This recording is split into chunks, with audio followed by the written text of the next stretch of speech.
Photographic Composition, Lecture 6, Photojournalism, Part 1.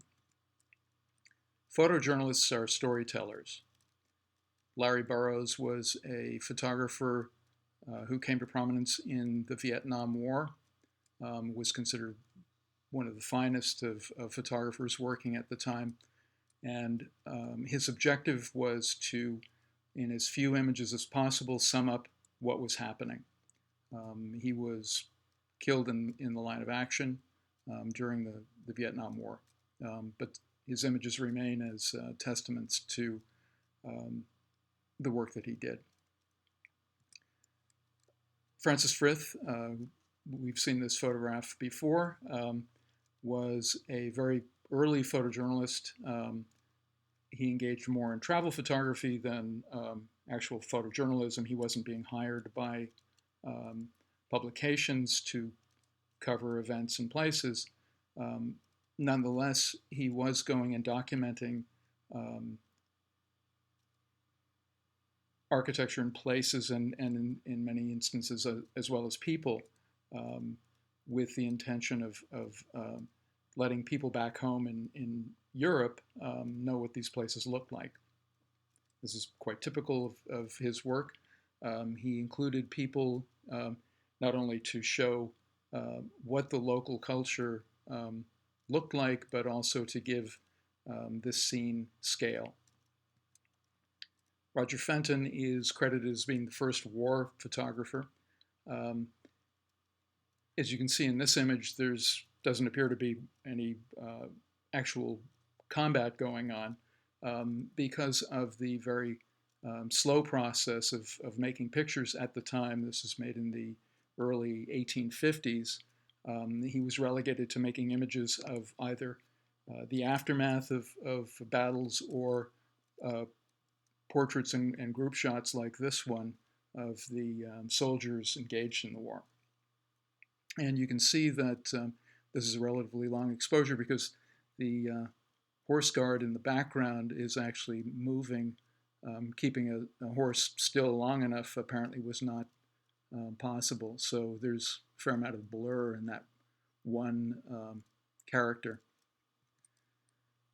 Jacob Riis was a photojournalist. Actually, he was primarily a journalist. He was a writer who understood the power of photographs in telling a story. He worked in New York, and his objective in the 1880s was to bring about reform in housing in New York.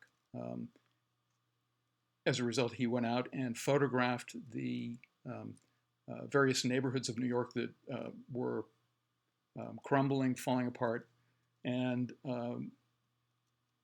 where conditions were really squalid. He would often go into very dangerous areas, such as this one, in pursuit of images, to let people who were reading the papers know that people were living in these conditions and they were unacceptable. He published them in a book called How the Other Half Lives.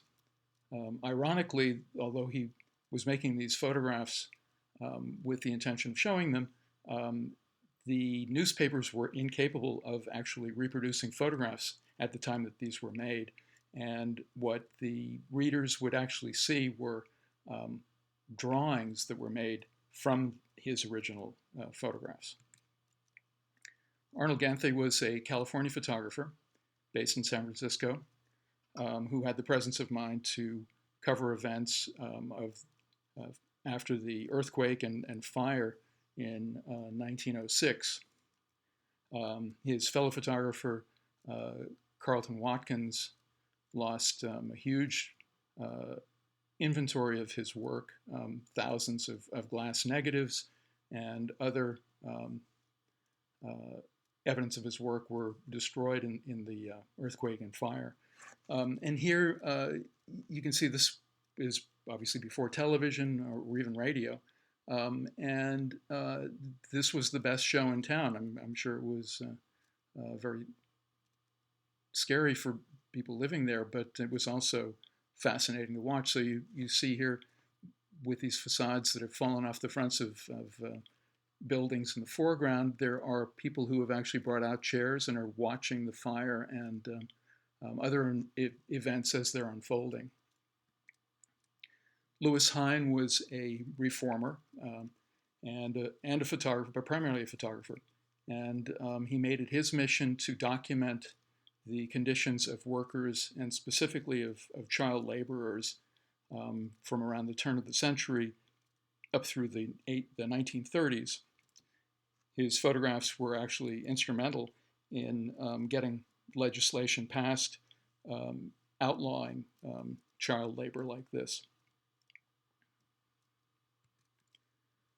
Arthur Rothstein was one of a number of photographers hired by the Farm Security Administration in the 1930s to document conditions in the country at that time, including the Dust Bowl, which was wreaking havoc on the agricultural industry and at the same time making it very difficult for people to keep themselves fed. Russell Lee, who was also one of the FSA photographers, was also charged with documenting, documenting these conditions. And here we see this young boy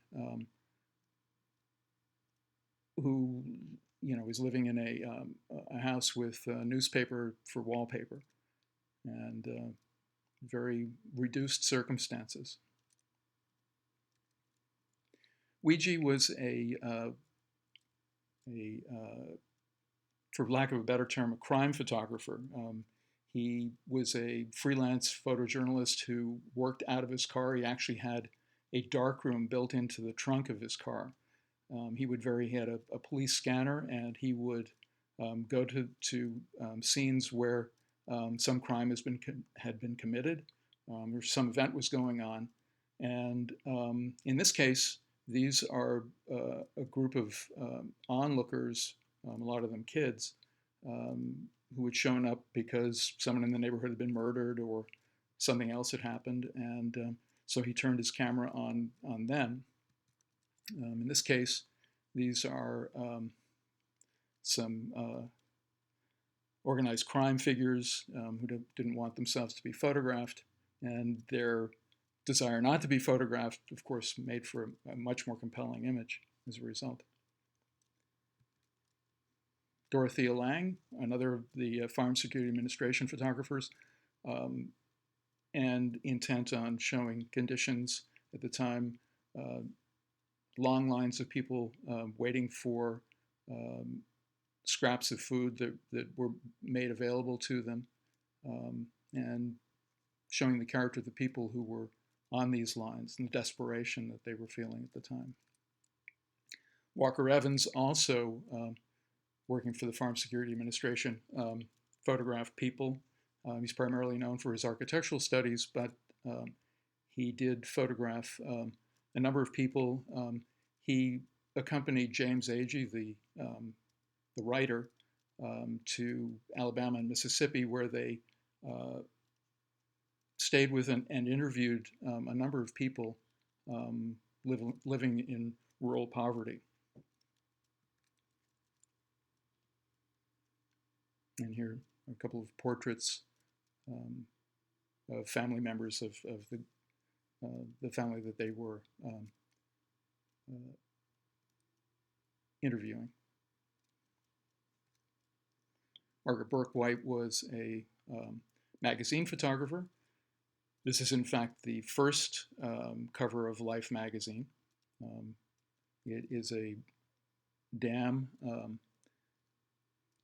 and as such, the subject matter was not at the time considered something that a woman would be interested in photographing, but it's a wonderful and powerful image, which the editors rightly saw as something worthy of their first cover. She also was engaged in covering poverty in the Depression. This was made in the 1930s, and just couldn't avoid the contrast between the people on the breadline and the people in the billboard behind them. In Europe, photographers were also covering events, but also everyday life. Henri Cartier-Bresson was one of the better known of photographers working at the time using small cameras, 35 millimeter, and showing everyday life, in this case in Spain, but also in his native France. And he was capable of he was able to get people beyond the fact that he was photographing them. He would blend into the landscape using small cameras that were not very obtrusive, certainly helped, but his manner was such that he had a way of fading into the background. People did not pay attention to him. They went on with their lives, and he documented them. Robert Capa was a war correspondent photographer, and also was killed in the line of action, although not this was made on D-Day in World War II. He would die several years later in Asia, covering another war. But his images have an immediacy to them. He wanted to put as little between the camera and the subject matter. This is also by Capa, of a woman who was considered a collaborator and being vilified by the people in her town. Again, the objective is to sum up as much of what is going on as possible within a single frame. W. Eugene Smith was considered the greatest of the magazine story photographers. He worked for Life and then Look magazine, and he worked in a serial manner, very often taking months to put together a story.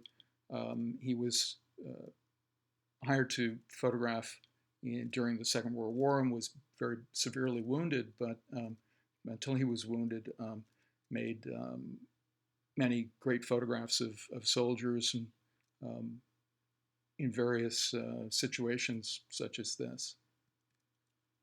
After the war, he worked on a number of other stories, in this case about a country doctor. And also, this is taken from a series made in Pittsburgh, covering the steelworkers.